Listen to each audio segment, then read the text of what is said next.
माननीय सभापति जी, मैं आपके प्रति बहुत ही आभारी हूँ कि आपने दुनिया के विशालतम लोकतंत्र के मंदिर में मुझे अपना विचार रखने का मौका दिया है। मैं आपके प्रति बहुत ही आभारी हूँ और आज इस आदरणीय सदन में उन तमाम माननीय सदस्यों के प्रति आभार प्रकट करता हूं, उनका अभिनंदन करता हूं, स्वागत करता हूं, बधाई देता हूं, जो आज इस महान सदन में अपने अपने क्षेत्रों से जीत के आए हैं। माननीय सभापति जी, मैं अपने नेता माननीय अखिलेश यादव जी के प्रति आभार प्रकट करता हूं कि उन्होंने एक ऐसी सीट जो अयोध्या में है, प्रभु श्री राम मर्यादा पुरुषोत्तम राम की धरती पर है, जिस सीट के लिए 54 फैजाबाद के लिए देश और दुनिया की निगाहें लगी थी।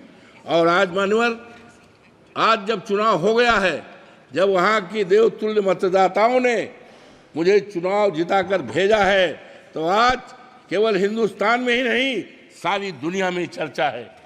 मान्यवर, मैं देवतुल्य मतदाताओं को आभार प्रकट करता हूं, प्रभु श्री राम के प्रति अपनी आस्था और आभार प्रकट करता हूं। और मैंने महामहिम राष्ट्रपति जी के अभिभाषण को सुना और देखा।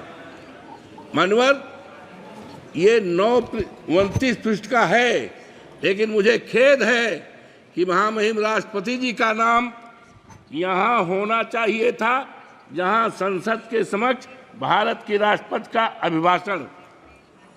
ये दुनिया के में किस तरह के मैसेज जाएगा, हमारे देश में कौन से राष्ट्रपति हैं, उनका क्या नाम है, इसको मान्यवर होना चाहिए था।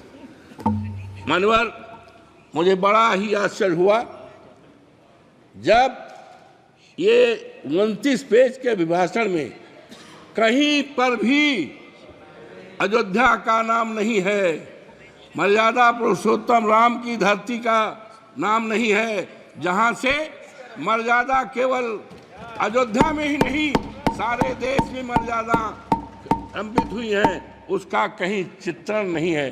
मान्यवर, मुझे बड़ा ही अफसोस हुआ कि अभी परसों मैं गया था अयोध्या में, वहाँ की गलियों को देखा था, कीचड़ भरा है।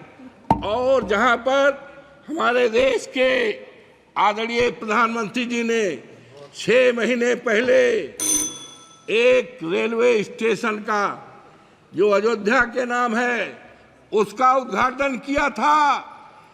150 से ज़्यादा बाउंड्री वाल है, ढह गई है।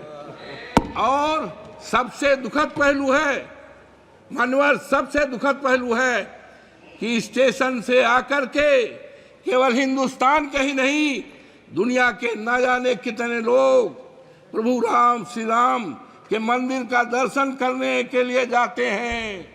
1 किलोमीटर की सड़क है, इतनी गंदगी है, इतनी गंदगी है कि लगता है सारी दुनिया की गंदगी अयोध्या में आ गई है। अब कैसे कैसे लोग दर्शन करने के लिए जाते हैं, प्रभु राम के मंदिर में जाएंगे तो सारी गंदगी को पैर से छप करके जाएंगे। और यही नहीं मान्यवर, मैं और आगे बढ़ा तो वहां पर जलायन एक अयोध्या का प्रभु श्री राम के मंदिर के पास का है जलायन मोहल्ला, पानी भरा है। और इतना पानी भरा है, और मानवर गरीबों का मोहल्ला है, कमजोरों का मोहल्ला है, दलितों का मोहल्ला है, और पानी भरा है। और सुना है उसके निकासी के लिए 35 करोड़ रुपए अलॉट हुआ है, लेकिन पता नहीं है ये पैसा कहाँ गया है, किस पे खर्च हो रहा है, गरीबों का मुआवजा नहीं दिया। और मानवर, मुझे बड़ा अफसोस हुआ कि वहाँ पर एरोड्रम बना है, लेकिन एरोड्रम बनने में गरीबों को, किसानों को पैसा नहीं दिया गया। और अफसोस की बात है कि हर साल मार्च के एंड में सर्किल रेट बनता है। सर्किल रेट के द्वारा जमीनों का मूल्य का निर्धारण होता है, लेकिन अफसोस के साथ कहना पड़ता है हमारे उत्तर प्रदेश के हर जिलों में सर्किल रेट बना है, लेकिन आज 7 साल हो गया है फैजाबाद के, अयोध्या के किसानों की जमीनों के लिए सर्किल रेट न बनने के कारण उनकी जमीनों को कौड़ियों के दाम पर बाहरी लोगों को बसाने का काम किया है। हमारे नेता के पास न जाने कितने लोग आए, लेकिन हम कह के आए हिमानवर कि हम मुआवजा दिलाएंगे। हमारे नेता ने कहा था, लेकिन मुआवजा नहीं मिला। मानवर, ये मर्यादा पुरुषोत्तम राम की धरती है, वहाँ की मर्यादा को तोड़ा गया है। और निशिकांत दुबे जी, निशिकांत दुबे जी, धन्यवाद। वहाँ की मर्यादा को तोड़ा गया है, गरीबों के घर को ढहाया गया। हमसे जुड़े रहने के लिए हमारे YouTube चैनल को सब्सक्राइब करें और नई वीडियो की नोटिफिकेशन के लिए बेल आइकॉन को दबाएं। अगर आप ये वीडियो Facebook पर देख रहे हैं तो लाइक जरूर करें और ज्यादा से ज्यादा शेयर करें। धन्यवाद।